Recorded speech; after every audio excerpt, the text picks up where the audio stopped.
Good morning and good afternoon to everybody, and welcome to this afternoon's session on Business Continuity Plan Surviving First Contact. As every military planner knows, no plan survives first contact, and business continuity plans are no exception. Today, we're looking at what we can learn about how our BCPs have helped our organisations survive first contact with working under COVID-19 lockdown. I'm going to ask some questions. What have treasurers learned about the resilience of their continuity plan? And how has doing business changed, both within the organisation and relationships with external stakeholders? First, I'd like to just bring in some housekeeping. There will be an opportunity for our participants to ask questions, and we want your participation. So please submit your questions via the Q&A box, which is just above the session window, if you're looking at us via the web link. If you're joining on the app, the Q&A button is located at bottom left. All questions are kept anonymous. This session is being recorded, and the proceeding will be made available for rewatch on this event portal shortly after the session finishes. We're going to have 2 poll questions during this session, so please participate, and you'll find the poll button at the top of the screen next to the Q&A button. There is a virtual discussion forum which allows you to share your comments, ideas, or takeaways about the session with speakers and fellow attendees. And finally, please get engaged with the ACT on social media. Join the ACT's active LinkedIn groups, follow us on Twitter at ACT Update, and tweet using #ACTITW. So, we're joined this afternoon by an excellent panel of speakers who will delve into the potential short-term and long-term economic impact of this recent and ongoing pandemic and identify key priorities as contingencies. We have Rob McAnally, Group Treasurer of Associated British Foods plc, Tim Eustace, who's Director of Operations at Bottomline, and Bill Rigger, who's Global Assistant Treasurer of Willis Towers Watson. I'll now ask each speaker to introduce themselves and give us a summary of how their organisations managed to survive the first few days and weeks of this pandemic. First, can I hand over to you, Bob? Yes, certainly. Thank you. So just to repeat, Rob McAnally, the Treasurer for Associated British Foods. For those who aren't aware, ABF is an international food ingredients and retail group with turnover just in excess of 16 billion. We have over 130,000 employees, and we operate in 52 countries around the world. It was an interesting coincidence of timing in terms of the onset of the pandemic, the shutdown notices that were occurring throughout the different regions and countries around the world, and actually the finalisation of a large piece of work for us in terms of our BCP planning. It's something that we had been putting in place following a system implementation that we'd done a number of years ago, and for which we've had ongoing development work ever since. And BCP is one of those tasks which tends to get left until last, or you tend to forget about the fact that you haven't updated it, having done a systems implementation or significant changes to your controls or daily processes. So it's something I'd really been banging the drum on with the team to think about what we could do to put in place a comprehensive BCP plan, if you like. And it was really, having been in the process of finalising it, we went into lockdown, and actually one of the circumstances that you would clearly look to be able to manage is a denial of access to buildings and property. And clearly this is the circumstance that we face through this COVID-19 pandemic. And actually, the initial impact in terms of ABF Treasury and the way in which we delivered our services has really meant that we've been able to do everything that we would do whilst we were as if we were in the office, because we had taken an awful lot of time to prepare ourselves for different for different scenarios. So I would argue that we're doing everything that we would normally do as if we were in the office. We're providing the same services, the same critical services, the same support to our businesses, the provision of liquidity, and the same risk management services. So we've been very fortunate in that we had been doing an awful lot of planning to prepare ourselves for all eventualities and not just this one. Yeah. Thank you, Rob, and apologies for getting your name wrong in the introduction. Good. I'd like to now hand over to Bill, and Bill from Willis Towers Watson, if you would mind introducing yourself. Sure. I'm Bill Rigger. I am the Global Assistant Treasurer for Willis Towers Watson. I have responsibility for teams in Nashville, Tennessee, London, Amsterdam, and Manila. So I got a fair amount of travel in my life. Normally, I working out of my basement bunker has been something relatively new for me, but things have worked out surprisingly well. In terms of our BCP plan and in the first few days, I'd say the biggest value in our BCP plan was putting together the plan and understanding what needed to be done. I picture a BCP plan as something that's in a glass case, and you break the glass with a hammer and pull out this document. It really didn't happen that way. I mean, we and Willis Towers Watson have been very lucky. It didn't seem it when they took away all of our offices, but we went to an agile work environment, which dramatically reduced the amount of paper we handled, our requirement to be in a specific place, the amount of file space we had, even that type of thing. So we were in a better position than I think a lot of people as a result of some moves that were done by real estate to go work remotely and individually. And I'll get into a little bit later sort of the good news and bad news. But the BCP plan was important. We have it because we have a lot of regulated subsidiaries, as well as our customers expect that we can continue to operate.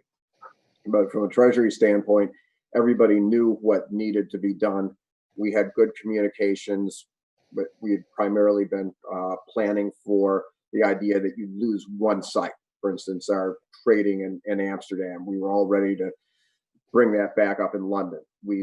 Our business continuity plan did not plan that every one of our sites around the world would be closed. So that's my introduction.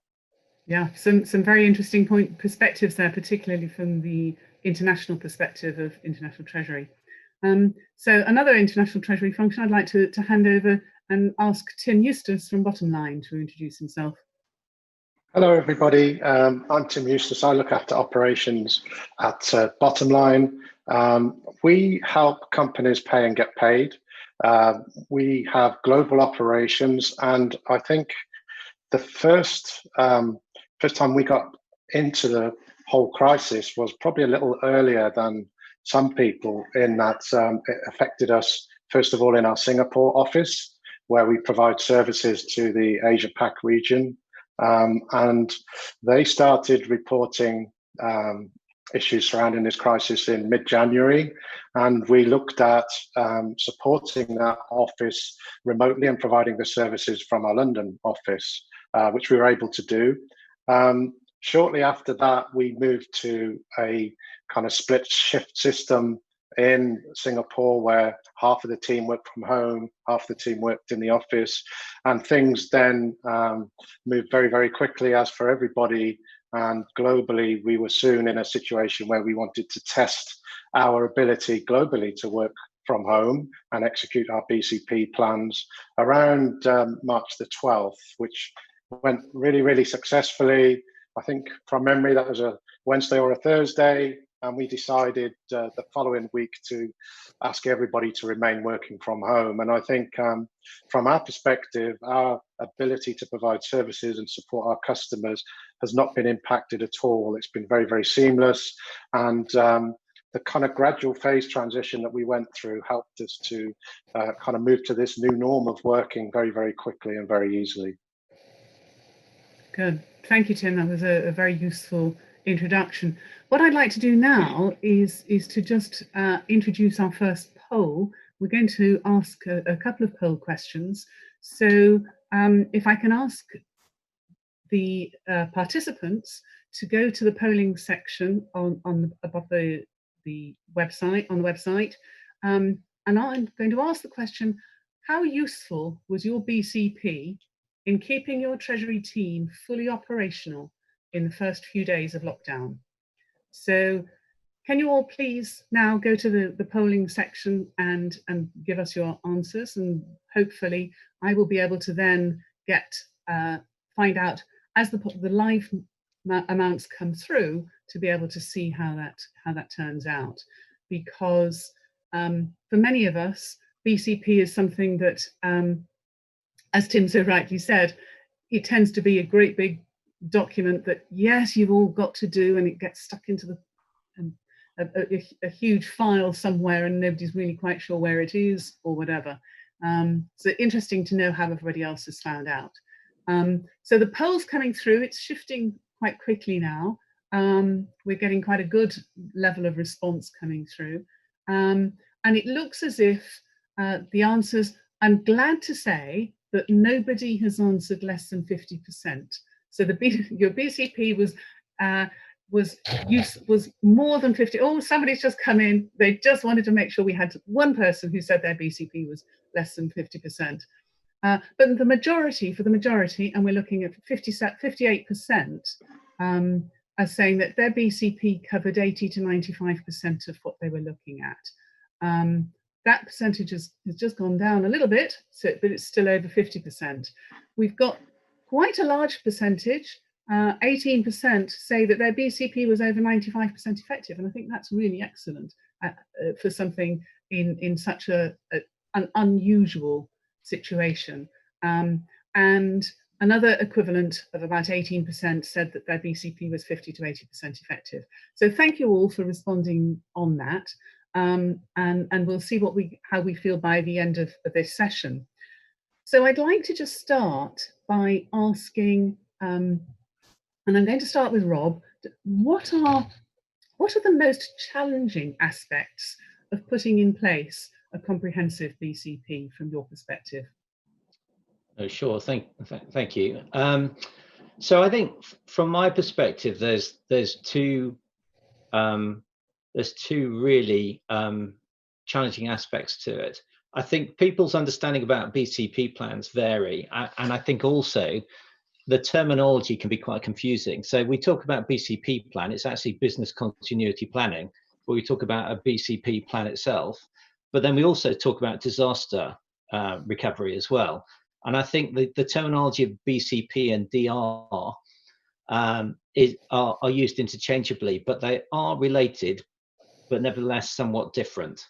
And I think in terms of actually putting in place the plan, it's very much contingent upon you understanding what kind of disaster scenarios that you're trying to respond to.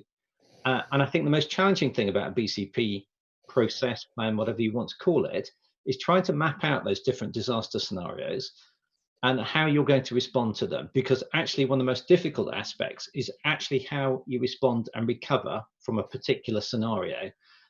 So it's all well and good you understanding how you might respond if you don't have access to your email, or there's denial of access to your company server, or that sort of thing. But when you start combining the different events and the circumstances of which you're facing, it's how you respond to this and then how you recover from it. And it's that disaster scenario planning, I think, that requires a certain amount of creative thinking. And what you have to do, I think the best way of going about it is getting the team together and going through a very, very rigorous what if type of analysis. And you bring your team together and you basically have a brainstorming session and start to thrash out what those different scenarios are and how you might respond to it. And it requires multiple iterations to get something which provides you with an operating basis from which to build on. And I think it's I think it's that helps you really able to form that comprehensive business continuity plan and therefore be able to respond in an effective way. How you respond to an incident is equally important, because you may not have a complete picture of what the issues are. You need to work out what to do based on the facts at hand, and you need to work out how long you might be in that particular disaster scenario for, because depending upon how long you think you're going to be there for will depend upon which particular response that you have as a result of it. In addition to that, you've also got to think about how you get back to business as usual. And depending upon the circumstances will depend upon what you might do in the first instance. And so if you've had a particular incident, one of the most difficult challenges, I think, from a BCP perspective is how to respond to a cyber attack. And I think the NotPetya virus attack in June 17, I think it was, which impacted an awful lot of international corporates. It's that sort of existential threat problem, I think, which we would argue that we currently have. But a cyber attack means that actually how you respond to something becomes much more challenging, because do you bring your systems down? What do you do once you found out what's happened if it is a cyber attack? When are you going to rely on a backup? How far back do you go in order to actually bring your software back? Do you think you can do it, or do you think that the virus was actually installed in your system so long ago that you actually don't have a backup available? Which actually, as it turns out, was the case in many corporates' cases in response to the NotPetya virus attack. So there's a whole series of things that you have to think about in terms of getting back to normal. And even if it isn't a malware attack, you may still need to rely on a backup to bring your system back up again. And what do you have to think about in terms of duplicate trades? How do you prevent this from happening? And what about things like bank reconciliations? How do you go about doing that? So there's a whole series of things that you need to think about. So BCP is the starting point, but it's how you respond to it and recover from it, which is critical. And the general operation of the day-to-day operation of Treasury as a result. Yeah, absolutely. Good. Thank you very much. That was a very clear introduction. Can I just now maybe turn to you, Bill, and because I know you had a large operation already internationally. So what were the most challenging aspects for you in putting together your plan? Well, for the most part, the plan was put together by region, which so everybody had. There was some cross-functional discussions where we talked about what we could do in the U.S. if we couldn't use Amsterdam or London, and vice versa. And we do have a treasury system that we use globally that helps us out there. In fact, I would say, as much as anything, building enthusiasm for putting together a business continuity plan is as much of a challenge as anything. We did it. Frankly, a lot of our big clients insist on it. As we have a lot of multi-year contracts in our, especially in benefits delivery and administration area, and of course we have a lot of regulated insurance companies. So you have somewhat different plans depending on what systems are involved, who's involved, that type of thing. But I think getting people excited about spending time working on a recovery plan when it's hard to imagine what it was. And I think as someone said in an earlier session, you always plan for the disaster to happen last. So while pandemic, actually, I remember 4 or 5 years ago, pandemic showed up as what are you going to do if there is a global pandemic? And we put something together. It wasn't, but it's hard to really visualize it, and I think that's where we were most challenged. Yeah, thank you. if I can perhaps move on to Tim and ask you, rather than going through the most challenging factors, we've already mentioned in this morning's session that, and Bill just mentioned that again, we tend to plan for the crisis we've just had. Just wondering whether, what type of scenarios you would plan for, and what hadn't you planned for that occurred under this lockdown? Sure. Yeah, I think just to answer the challenging question, the most interesting thing for us has been we don't know what we don't know. So we do regular kind of paper-based dry runs of our BCP plans based on, say, an act of terrorism or a natural disaster. A lot of our service centres are in, capital cities, in densely populated areas of the city, which could be prone to some kind of terrorist attack.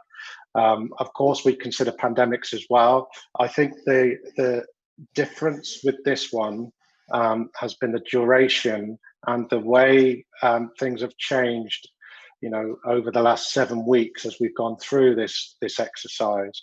And in terms of systems, our systems and our security have stood up perfectly.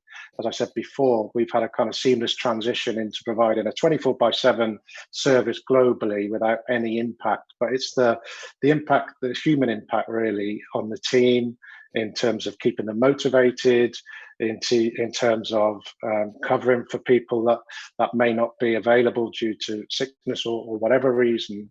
And that has kind of hit us in various waves as we've gone through this, and we've needed to kind of be agile, work closely with our team and support our team through every stage, even something as little as when the schools closed and people all of a sudden were working with children around the house as well. Each different stage of this journey has given us a different challenge to deal with. And I think it's very difficult when you're putting together a paper-based BCP plan to predict the human impact as you work through it.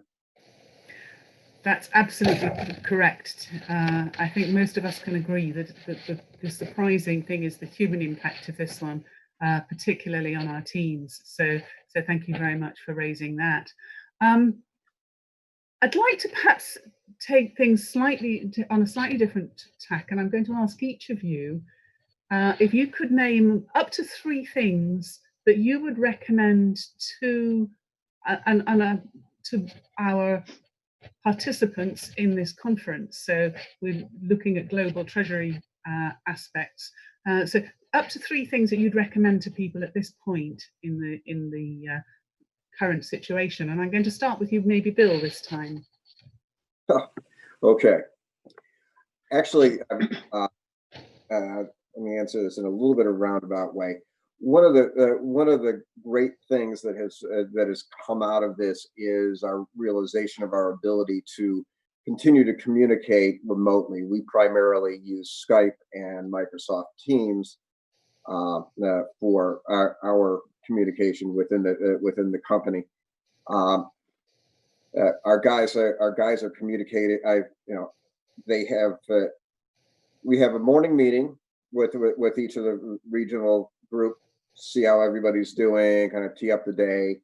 The Nashville team, for instance, opens a group chat that just sits there all day, and to some extent mimics the conversation that you would be having in the office. And as we know, the benefit to being there is you hear stuff where you can add value, or you're glad you heard that this person is doing it because you were about to do it, or what have you. So that's been good. Now there's a flip side to this, and that we were talking to people about how everything's going. A comment I got for at least a few people is, I can work remotely and I can get my stuff done, but I can't do it if I'm on meetings all day. And so what I've told my guys to do is figure out a block of time, a couple of hours, and just everybody blocks off their calendars. You can keep the chats open, that type of thing, but have a no meeting zone so people can actually get the stuff done that they normally do during the day. But our desire to have more meetings and connect and that type of thing is a big positive, but at the same time, we do find that it's a drag for people. And along those lines, also, I've encouraged people with kids. You want to flex, go ahead and flex, and just block block it off as out of office, and nobody can land a meeting on your calendar while you're having lunch with your children, or while you're schooling, or whatever it is you need to do. But people need to both communicate, and that's working really well, and we like the chats, but they also need time away from my handsome face and their manager to actually do the stuff that we're expecting is going to get done, in addition to all the talking. Good, thank you, Bill. Maybe I can ask Tim to carry on and give us his 3 things that he would recommend to people at this point. Yeah, sure. I think I'll start where I ended the last answer, if I can, which is the employee and the team communications. I think it's important to have regular team communication, like we were just discussing, but we've also found it's been vital to vary them and build in different patterns and different themes. The first couple of weeks, people appreciate you checking up on them and seeing how they are. After that, they're starting to ask questions about how long this is going to go on for. And then they're starting to think about, what do we do when we do get to return to work?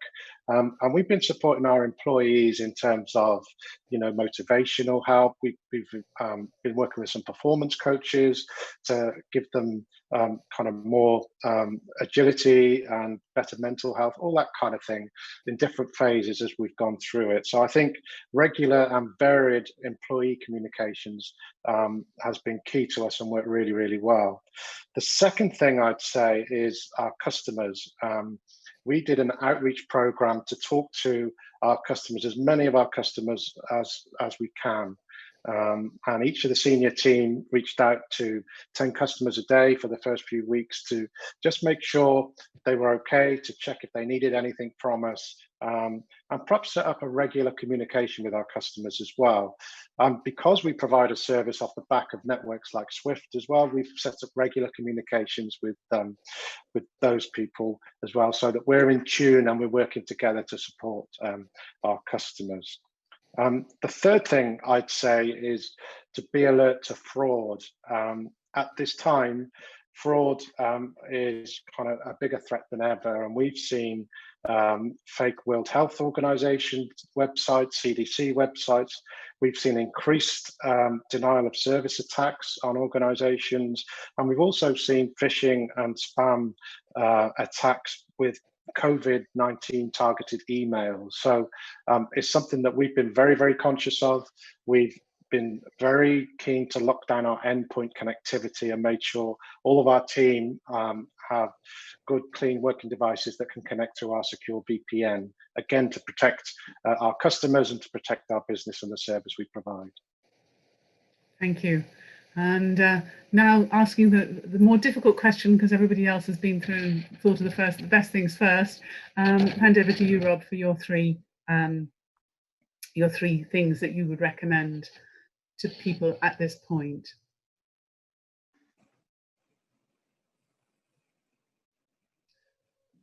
You're on Rob, mute.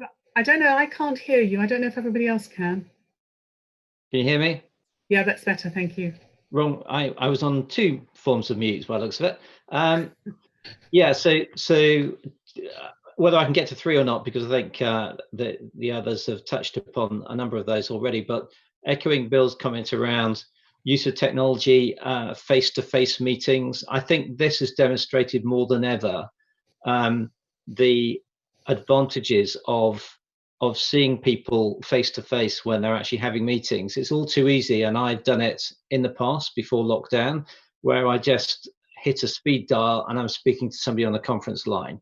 The benefits of actually seeing people, their reactions, their body mannerisms in response to conversations you're having with them is enormous. And actually, one of the lessons that I have learned and will take with me when we are back to the office is that I'll be making sure I have VC calls with people. So I would regularly have calls with China, Australia, South Africa on a weekly basis, but do it by conference call. I had an hour and a half conference call this morning with some colleagues in Australia, and then a follow-up conference call with some Treasury colleagues in Durban in South Africa.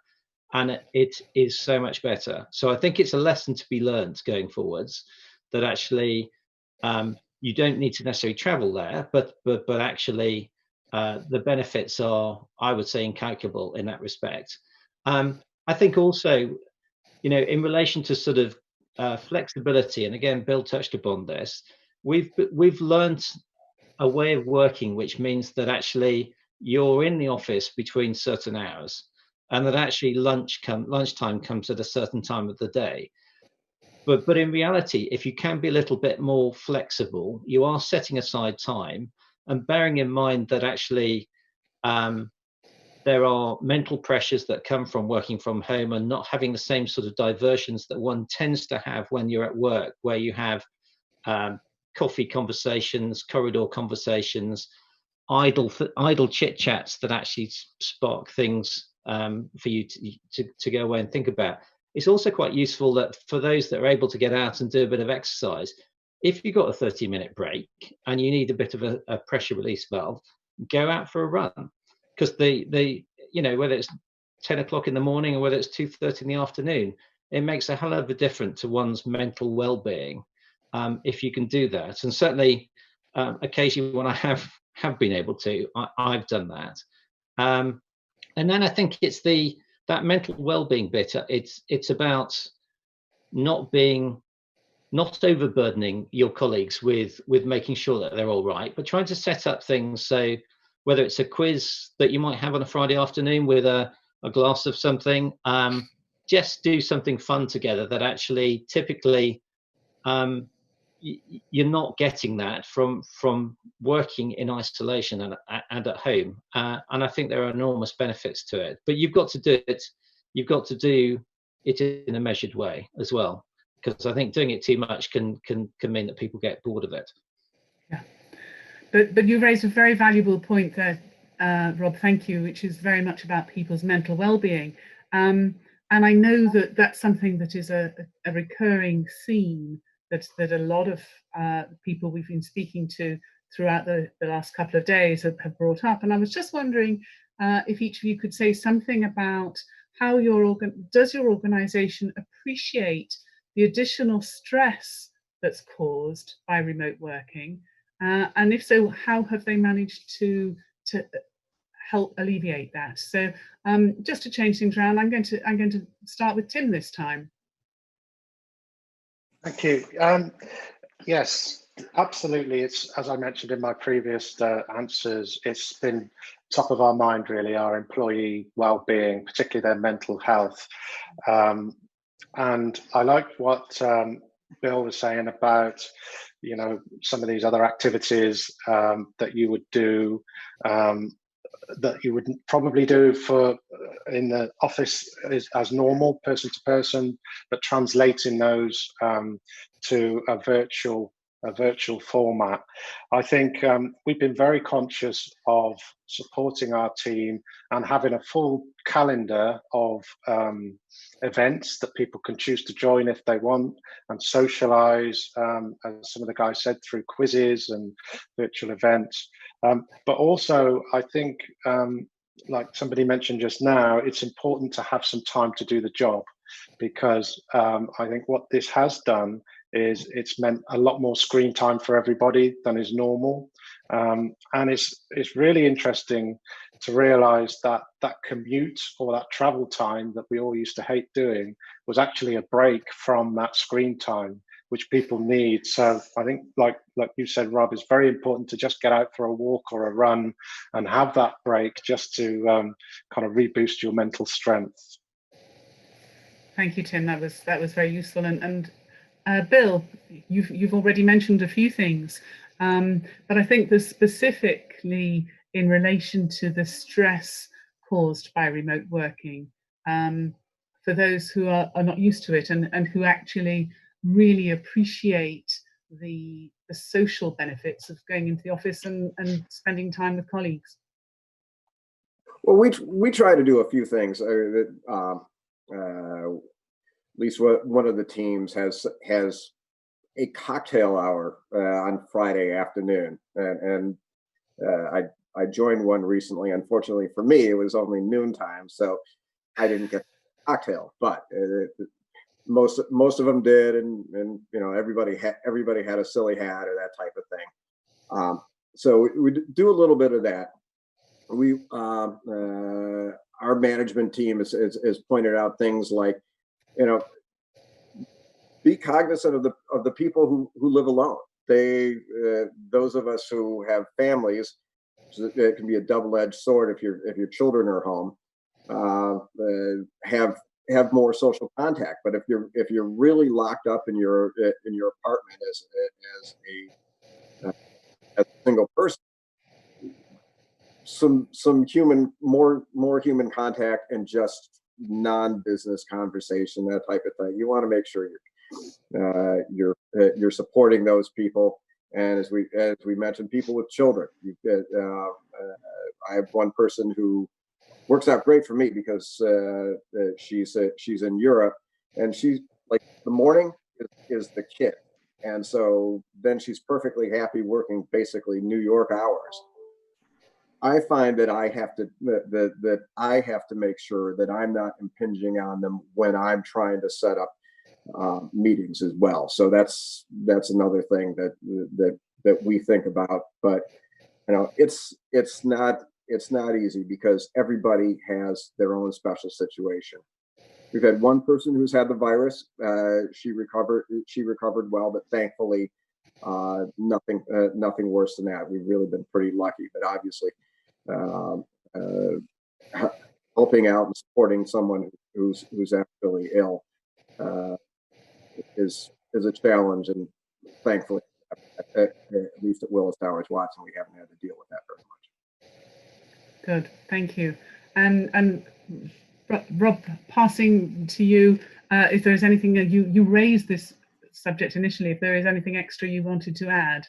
Yeah, so I mean, one of the questions you asked was whether or not senior management have recognised the stress levels, and the answer is yes, because they're suffering from it in exactly the same way as everybody else, and you can see it manifesting itself in the way in which they behave to some extent. But I think our executive team within our business, within ABF, I think has done a great job of effective communication, and actually perhaps deliberately over communicating, such that, you know, our chief executive has held a number of town hall sessions for both several hundred head office staff. He's spoken to the senior management team of the divisional businesses around the world. So we've had of our 5 divisional businesses scattered to the 4 winds. We've had several hundred people listening in to both our chief executive, our finance director, and our HR director. Our HR function has been communicating about tools to help people manage their mental well-being. They're openly communicating with people because there are obvious concerns about as and when we get back to the office, and there are a number of concerns from different people who've got particular personal circumstances, meaning that they, for example, don't want to use public transport. I think most of us would argue that we don't want to at this moment in time. So I think they've been doing a great job of communicating in an effective way to help people manage their own circumstances that they're facing, depending upon, you know, whether they are living alone, whether they are in a family, and also having a means to reach out to people should they need to, as well as actually just ensuring that functional heads are being responsible for looking after their staff. Thank you very much, and I think that's going to be a recurring theme throughout. So thank you all for those. Another question that I think has come up is we've all had to be working from home.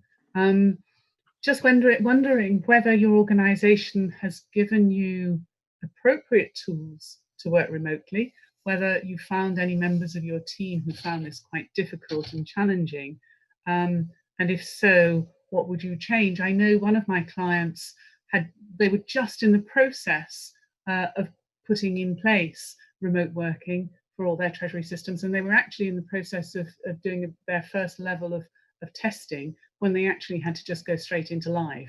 So that was quite an interesting challenge for their IT team, and they managed to get remote working for the whole organization. Well, I think 80% of the organization within a period of a week, which was quite phenomenal from their perspective. Just wondering whether, from any of your perspectives, particularly thinking it from a treasury perspective and access to all the treasury systems and informations, whether you have the appropriate tools for that. So I'm going to ask you, Bill, if you wouldn't mind starting us off on that. Sure. As I said at the outset, we were lucky that we had moved to an agile work environment already. But frankly, I have to tip my hat to the third-party providers we use.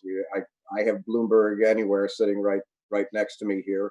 We use 360T and MISIS for trading and confirmations, and we have a Wall Street Systems Treasury workstation system, all of which have continued to run flawlessly through the whole process. We did, frankly, our biggest challenges was initially the connectivity, and primarily into the office systems. And our IT department actually did a really good job of going out and getting more nodes or whatever it takes to get people in. We were apologies written, but we'd get notes saying, stay calm and log off. They encourage us, go in, get the information you need, pull back out. But also we have the ability to use our own devices, iPads, that type of thing, where we don't have to actually go and VPN into the main system. The one place where we've had some challenges in connectivity in Manila. We ended up giving an allowance to each of the employees for internet connectivity, because it's not something that we would normally have asked them to do, but most of the laptops, so that was good to go. And maybe I'm getting a little bit off topic here, but frankly, my most recent, gosh, we didn't expect that, was a windstorm in Nashville last week, took out internet for about half of the city. And so guys were going hot spots. I think they were parked outside Starbucks. All sorts of creativity to find a place that did have connectivity. And I think one person actually went into the office even though it was closed, because we have generators there. And so we had internet in that spot. So the vagaries of the internet challenges that our children have playing games have now sort of come home to roost in the real world. That's where we kind of got hiccuped is connecting in. But for the most part, we've our systems are on our laptops, so we've been lucky there. Good, thank you. Rob, have you had any issues in terms of working remotely? No, so I think as I said at the beginning, Fiona, the BCP plan that we had in place was really well structured. We'd only recently finalized it. We'd gone through a number of tests. We'd actually our organization recognizing treasury as an operational and critical function for the group in terms of the provision of risk management services, liquidity services, etc. That they provided myself and my team with what we needed to ensure that we could operate as usual. And in fact, what I'd got backup laptops at an alternative site in the event that we needed to go there. If we didn't have access to our head office, we had backup laptops that a number of us had at home, because you can't expect your staff to take the laptops home every day. And therefore, it would have enabled the team to actually operate for a number of days without actually having access to their head office to go and get their normal business laptops. Now, as it happens with the lockdown that we've incurred, it meant that the people were able to take their normal laptops home with them, and in some cases they took screens as well, just to make it easier to work from home, and recognizing that we could be there for some time. I think the other things that actually we had put in place, which have also helped. One of the other, I think, lessons learned from the impact of the NotPetya attack was that actually it's useful to have a backup site other than your servers. And in fact, one of our businesses had suffered from the virus attack in 2017. And one of the key lessons they learned was don't have your BCP plan on your server, because if it's been encrypted and you don't have access to it, nobody can go and read it. So we had a cloud solution which was provided to us through SharePoint, and we have essential information uploaded onto it. We've got key contacts database, both internal and external. We have alternative treasury staff contact details in terms of non-work mobiles, etc. The BCP plan is there. We've got alternate email servers that are actually part of the cloud solution should we need it and we don't have access to the mail server at work. We have things like bank accounts, closing balances uploaded each day, as well as critical deals that are maturing over the next month also uploaded, and a number of things like basic trade blotter information and ability to trade through banking platforms through it. So I think that's also been really useful for us, as well as one of the other lessons learned from back at that virus incident in 2017. So the NotPetya attack was actually businesses had to build contacts through alternative applications. So WhatsApp, I think, has become a pretty definitive application for as a backup communications means to teams, organizations, etc. And certainly that was part of our BCP plan, in that we had a Treasury WhatsApp group established for a while. And the advantage of that is actually, when somebody's actually read whatever it is that you've sent to them, because you can see it instantly. Whereas with an email, you don't know whether anybody's read it or not. So there are a number of things I think that benefited us.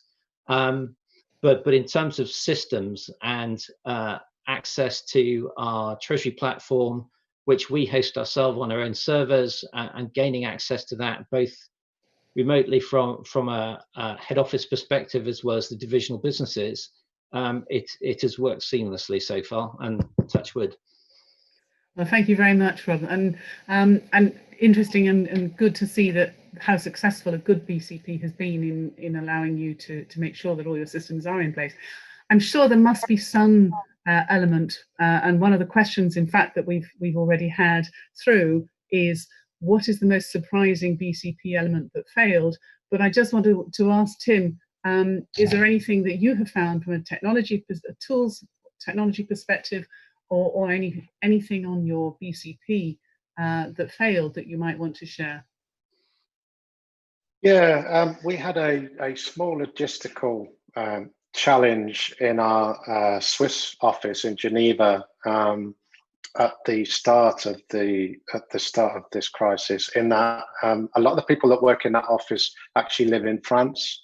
So where some people were trying to access our servers and our internal systems through their own IT equipment, and they couldn't because we secured it to only allow access through our VPN.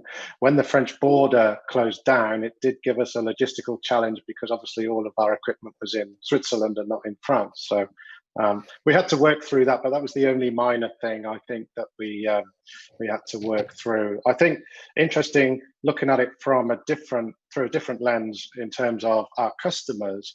Our support calls, probably for the first 4 or 5 weeks of this, increased by about a third. And that increase was largely driven by our customers struggling with access to their systems to get onto our services. Things like forgetting their passwords, smart cards, tokens and things like that. So I think, obviously a number of organizations could be better prepared, I think, in terms of remote access in the future, and I'm sure they will be after this. Yeah, very interesting. Thank you. I'm now looking at some of the questions that have been coming through, and we've had quite a few questions, and we're very happy to receive more from participants. But one that has come through that a lot of people have asked is, have you accelerated investment in technology to assist with the transformation to more remote working? Well, I think, Rob, you've probably said you've done that, and that's been part of what you've already done, and similarly with you, Bill. But I wonder, Tim, have you accelerated investment in technology?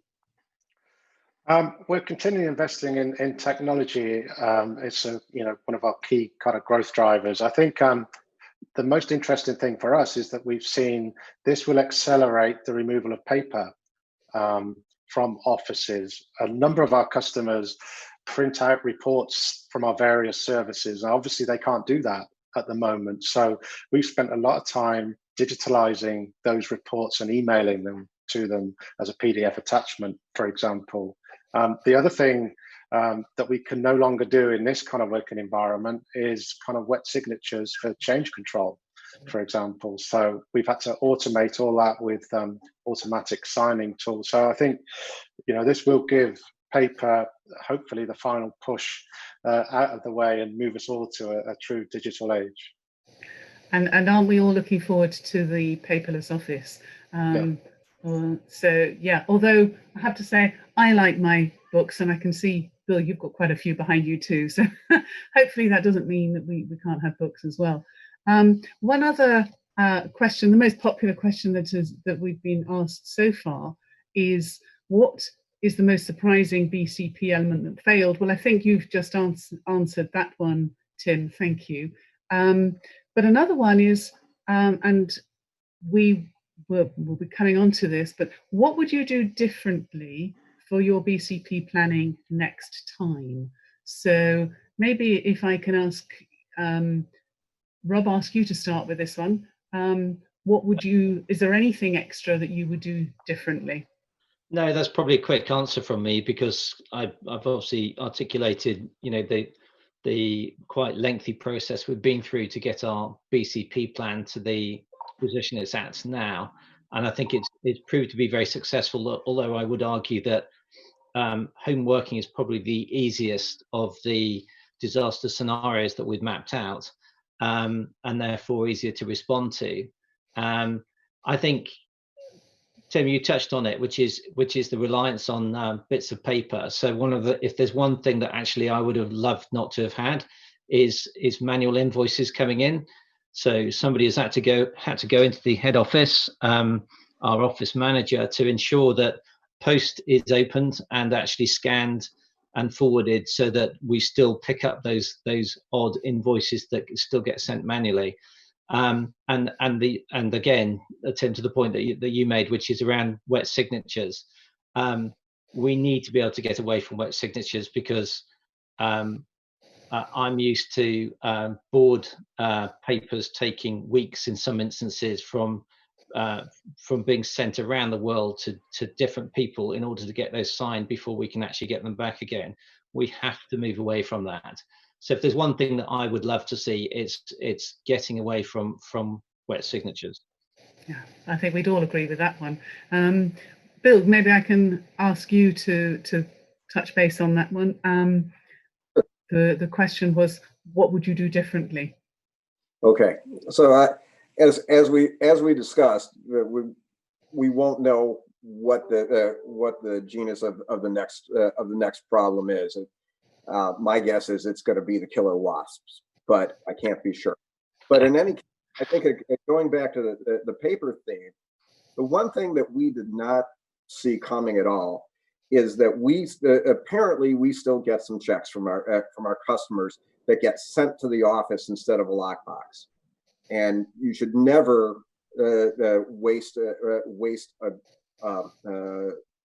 a good challenge like this to try to get customers off the paper checks and into the lockbox process or better ACH. So I think that's the thing that we've noticed most. It's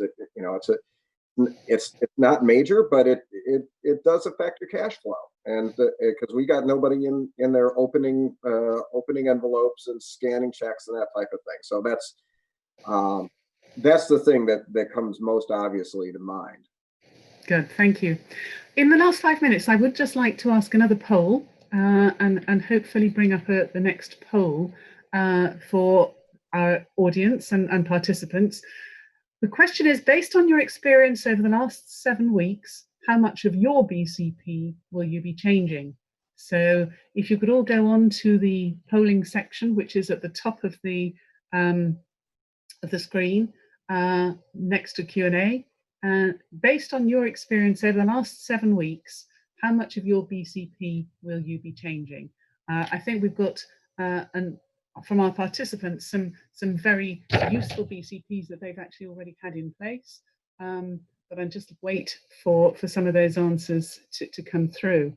And while we're waiting for those, just Matthew Hearn of Mubadala yesterday asked whether we might have reached scenario paralysis, having been doing a wide range of scenario analysis. And after the polls have come through, I will just have that as a final question for everybody for you to be thinking about.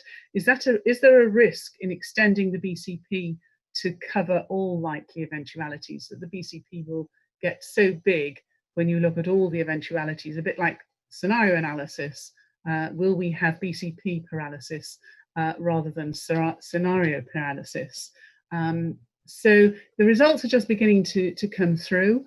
And interestingly, we've got a whole range of different responses.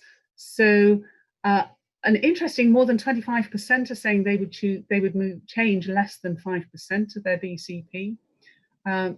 Nearly half have said that they would change between 5 and 20%. But we still have a small number, about 7%, who would say they would change more than 50% of their BCP. So I think they'll be looking at some of the examples of things that you've, as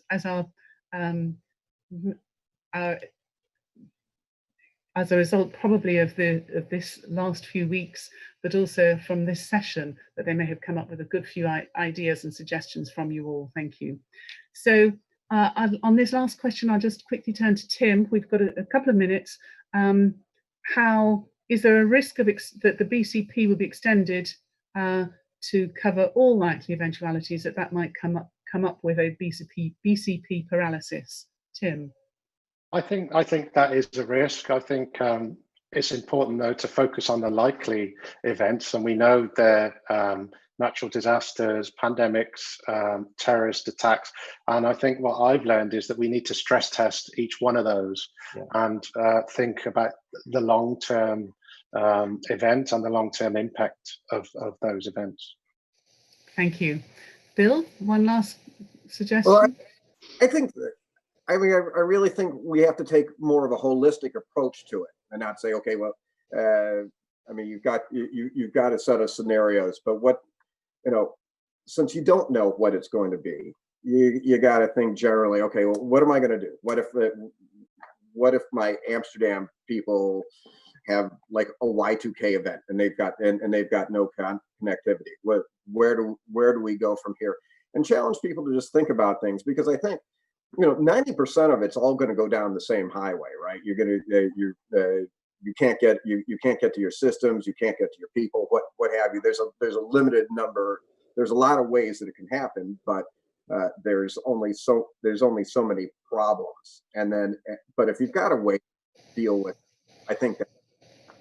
And for us, it was having, like I say, we didn't really pull out the playbook so much, but we did have a conceptual understanding of what we were going to do, and then you just adapt for the specifics. So I think maybe that's not the right answer, but it's conceptually, I think that's how we want to keep people from just having eyes glazed over next time you talk BCP. I don't think there is any particularly right answer, Bill. So, but maybe Rob, I'll ask you to finish off Sure. with the final thoughts. No, absolutely, Fiona. Thank you. So I would echo Bill's approach. I think you do approach these things holistically. We didn't have in our BCP plan our response to a global pandemic, by the way. It's not something that we'd thought about. But what you do is you actually think about. So you think about denial of access or damage to facilities. You think about loss of critical systems, company network, access to the treasury system. You think about loss of key staff or skills. And then lastly, you think about inability to connect with critical suppliers, so the likes of SWIFT, etc. And it's really those key things that you think about, or any combination thereof. So you could spend forever and a day thinking about all the alternative scenarios, but it's a mixture of those things and how you respond to them, which is key to having an effective BCP plan. Good. Well, thank you very much. And I'd like to just say thank you. We've overrun by a minute or two. Thank all our speakers, Bob, Bill, Tim, and to you, our participants. I'd like to remind you to fill the feedback survey, and access can be found next to the Q&A button. Continue the discussion at the virtual discussion forum. And don't forget to click through the agenda for all the pre-recorded sessions, which are available for you to watch now. And there is another live stream session later today, so please do join us again at 3:30 for Cash is Still the #1 Priority, Whether King or Queen. Thank you all very much indeed. Bye.